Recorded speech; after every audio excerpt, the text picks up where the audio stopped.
বাংলার যুবসাথী প্রকল্প চালু হচ্ছে এপ্রিল মাস থেকেই। অন্তর্বর্তী বাজেটে রাজ্যের এই নতুন প্রকল্পের কথা ঘোষণা করেন স্বাধীন দায়িত্বপ্রাপ্ত অর্থমন্ত্রী চন্দ্রিমা ভট্টাচার্য। প্রাথমিকভাবে অগস্ট মাস থেকে এই প্রকল্প চালু হওয়ার কথা ঘোষণা হয়েছিল বাজেটে। পরে একটি সাংবাদিক বৈঠক করে মুখ্যমন্ত্রী মমতা বন্দ্যোপাধ্যায় জানান, এপ্রিল মাস থেকেই বাংলার যুবক-যুবতীরা এই প্রকল্পের মাধ্যমে ৫০০ টাকা অর্থ সাহায্য পাবেন। কিভাবে আবেদন করবেন, কী যোগ্যতা লাগবে? বিস্তারিত। যুবসাথী প্রকল্পে কারা অর্থ সহায়তা পাবেন? ১.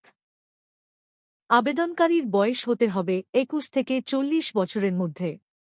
২. আবেদনকারীকে মাধ্যমিক বা সমতুল পরীক্ষায় উত্তীর্ণ হতে হবে। ৩. এই প্রকল্পে শুধুমাত্র কর্মহীন প্রার্থীরাই অর্থ সাহায্য পাবেন। ৪. কর্মহীন প্রার্থীরা সর্বাধিক ৫ বছর পর্যন্ত এই আর্থিক সাহায্য পাবেন। ৫. Swami Vivekananda merit cum means scholarship বা রূপশ্রী, শিক্ষাশ্রী প্রকল্পের সুবিধাভোগীরাও এই প্রকল্পে অর্থ সাহায্য পাবেন। কারা এই প্রকল্পের সুবিধা পাবেন না? সরকারি বা বেসরকারি ক্ষেত্রে কর্মরতরা এই প্রকল্পের আওতাভুক্ত নন। এছাড়া রাজ্য সরকারের অন্য কোনো সামাজিক সুরক্ষা প্রকল্পের উপভোক্তারাও এই প্রকল্পের সুবিধা পাবেন না। অর্থাৎ লক্ষ্মীর ভাণ্ডার, কৃষক ভাতা যাঁরা পেয়ে থাকেন তারা এই প্রকল্পের সুবিধা পাবেন না। যুবসাথী প্রকল্পে আবেদন করবেন কিভাবে? আগামী ১৫ ফেব্রুয়ারি থেকে ২৬ ফেব্রুয়ারি পর্যন্ত রাজ্যের প্রতিটি বিধানসভায় ক্যাম্প করা হবে।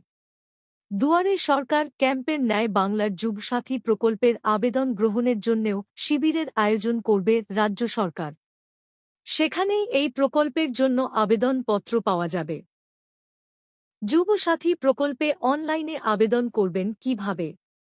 এই প্রকল্পে অনলাইনে আবেদন করার জন্যে এখনই কোনো পোর্টাল চালু করা হয়নি।